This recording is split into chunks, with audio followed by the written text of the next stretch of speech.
बच्चों, इस वीडियो में आपका स्वागत है। बच्चों, पहली वीडियो में हम लेसन नंबर 4 यानी ठीक वक्त पर मदद को पढ़ा था। इस वीडियो में हम शब्दार्थ यानी मीनिंग्स, पाठ के आधार पर रिक्त स्थानों को पूर्ति कीजिए यानी fill in the blanks with the words from the lesson, और प्रश्नोत्तर यानी आंसर द फॉलोइंग क्वेश्चंस, और ग्रामर पार्ट को पढ़ेंगे। उसमें पहले आता है शब्दार्थ। शब्दार्थ में पहले आता है मदद। मदद यानी सहायता यानी हेल्प। क्या है? मदद का मतलब है सहायता यानी हेल्प। दूसरा आता है बगल। बगल यानी पास। क्या होता है? बगल का मतलब है पास, नियर बाय। और तीसरा आता है मांद। मांद यानी गुफा। गुफा यानी केव। क्या होता है? मांद का मतलब है गुफा। अचानक। अचानक यानी तुरंत।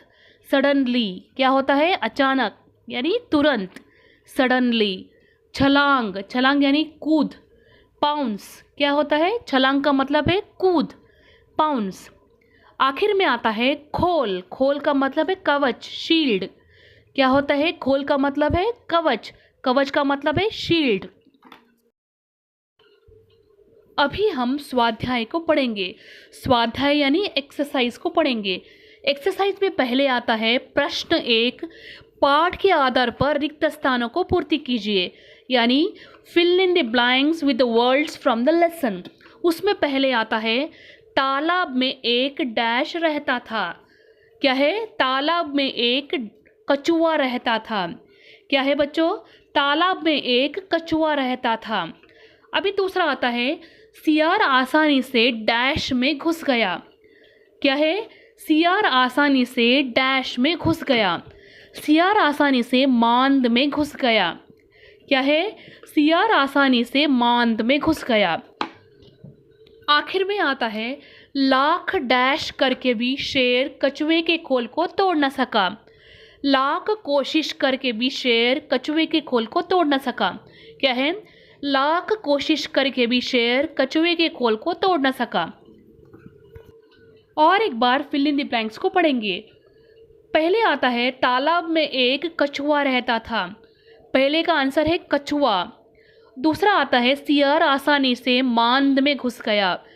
दूसरा वाला का आंसर है मांद। अभी तीसरा आता है लाख कोशिश करके भी शेर कछुए के खोल को तोड़ न सका। इसका आंसर है कोशिश। स्वाध्याय में दूसरा प्रश्न है निम्नलिखित प्रश्नों के उत्तर दीजिए यानी आंसर द फॉलोइंग क्वेश्चंस। उसमें पहले आता है कछुआ का दोस्त कौन था।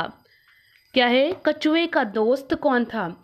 कछुए का दोस्त सियार था। क्या होता है? कछुए का दोस्त सियार था। कछुआ आसानी से क्यों फंस गया। क्या है? कछुआ आसानी से क्यों फंस गया। कछुआ तेजी से भाग न पाया इसलिए फंस गया। क्या होता है? कछुआ तेजी से भाग न पाया इसलिए फंस गया। अभी तीसरा आता है सियार कैसे बच गया। क्या है? सियार कैसे बच गया। सियार तेजी से मांद में घुसकर बच गया। क्या है? सियार तेजी से मांद में घुसकर बच गया।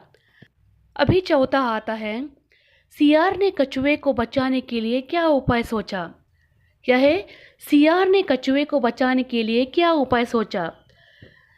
सियार ने शेर को यह कहा कि कछुए को पानी में फेंक दो तो उसका कवच नरम हो जाएगा, तो तुम उसे खा सकते हो। इस उपाय से सियार ने कछुए को बचा लिया। क्या है?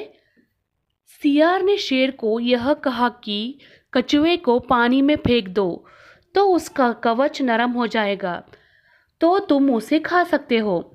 इस उपाय से सियार ने कछुए को बचा लिया। प्रश्न 5 को पढ़ेंगे। शेर ने क्या मूर्खता की। क्या है? शेर ने क्या मूर्खता की। बच्चों, इस प्रश्न का 2 उत्तर है।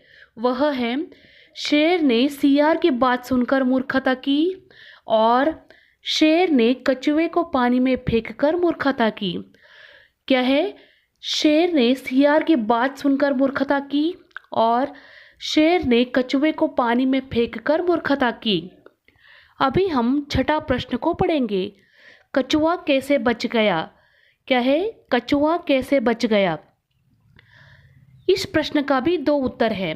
वह है कछुआ सियार की मदद से बच गया और कछुआ गहरे पानी में तैरकर बच गया। क्या है? कछुआ सियार की मदद से बच गया और कछुआ गहरे पानी में तैरकर बच गया। अभी हम प्रश्न 3 को पढ़ेंगे। प्रश्न 3 में आता है नीचे दिए गए शब्दों को बदलकर लिखिए, यानी fill in the blanks making necessary changes. उसमें पहले आता है एक पुस्तक 3 डैश। क्या है? एक पुस्तक 3 पुस्तकें। क्या है? एक पुस्तक 3 पुस्तकें। एक पौधा 10 डैश। क्या है? एक पौधा 10 पौधे। क्या होता है? एक पौधा 10 पौधे। तीसरा आता है एक संतरा 5 डैश। क्या होता है? एक संतरा 5 संतरे। क्या है? एक संतरा 5 संतरे। अभी हम प्रश्न 4 को पढ़ेंगे। प्रश्न 4 में आता है निम्नलिखित शब्दों का वाक्यों में प्रयोग कीजिए, यानी use the following words in your own sentences. उसमें पहले आता है दोस्ती। दोस्ती यानी फ्रेंडशिप। दोस्ती में कभी भी तकरार नहीं आना चाहिए। क्या है? दोस्ती में कभी भी तकरार नहीं आना चाहिए। अभी दूसरा आता है आसानी। पुलिस ने चोर को आसानी से पकड़ लिया। क्या है? पुलिस ने चोर को आसानी से पकड़ लिया। अभी तीसरा आता है छलांग। छलांग यानी कूद, यानी पाउंस। बंदर ऊंची छलांग मारता है। क्या है? बंदर ऊंची छलांग मारता है। चौथा आता है समझदारी। समझदारी। आफत में हमें समझदारी से काम लेना चाहिए। क्या है? आफत में हमें समझदारी से काम लेना चाहिए। आखिर में आता है आसान, यानी इजी। हमें कोई भी काम आसान नहीं समझना चाहिए। क्या है? हमें कोई भी काम आसान नहीं समझना चाहिए। इस लेसन में व्याकरण विभाग में समानार्थक शब्द दिया है, उसके बारे में कुछ जानकारी लेंगे। शब्द के समान अर्थ प्रकट करने वाले शब्दों को समानार्थक शब्द कहते हैं, यानी सेम मीनिंग वाले शब्दों को समानार्थक शब्द कहते हैं। इसे इंग्लिश में सिनोनिम्स करके कहते हैं। जैसे कि सूर्य। सूर्य का समानार्थक शब्द है दिनकर, भास्कर, रवि आदि। और जल। जल का समानार्थक शब्द है पानी आदि। अगर, यदि। शिक्षक, अध्यापक। शिक्षक का समानार्थक शब्द है अध्यापक। जहाँ हम पढ़ते हैं उसे पाठशाला कहते हैं, उसका समानार्थक शब्द है विद्यालय, स्कूल। जहाँ गाय बांधी जाती है उसे गौशाला कहते हैं। जहाँ वस्तुओं को खरीदना जाते हैं उसे बाजार और मंडी कहते हैं। जहाँ हम मनुष्य रहते हैं उसे घर या मकान कहते हैं। व्याकरण विभाग में प्रश्न 1 को पढ़ेंगे। निम्नलिखित शब्दों के समानार्थक शब्द लिखिए, यानी write down the synonyms of the following words, यानी सेम मीनिंग वाले शब्द लिखिए। उसमें पहले आता है छात्र। छात्र का मतलब है स्टूडेंट। क्या है? छात्र का मतलब स्टूडेंट है। उसका समानार्थक शब्द है विद्यार्थी। क्या है? छात्र का समानार्थक शब्द क्या है? विद्यार्थी। दूसरा आता है स्त्री। स्त्री यानी लेडी। उसका समानार्थक शब्द है महिला, नारी और औरत। क्या है? 3 शब्द आता है उसका। स्त्री का समानार्थक शब्द महिला, नारी, औरत। अभी तीसरा आता है किसान। किसान यानी फार्मर। उसका समानार्थक शब्द क्या है? अन्नदाता, खेती करने वाला। क्या है? किसान का समानार्थक शब्द अन्नदाता, खेती करने वाला। पुस्तक। पुस्तक का मतलब है बुक। उसका समानार्थक शब्द क्या होता है? किताब। क्या है? पुस्तक। उसका समानार्थक शब्द है किताब। आखिर में आता है पक्षी। पक्षी यानी बर्ड। उसका समानार्थक शब्द है पंछी, चिड़िया। क्या है? पक्षी का समानार्थक शब्द क्या है? पंछी और चिड़िया।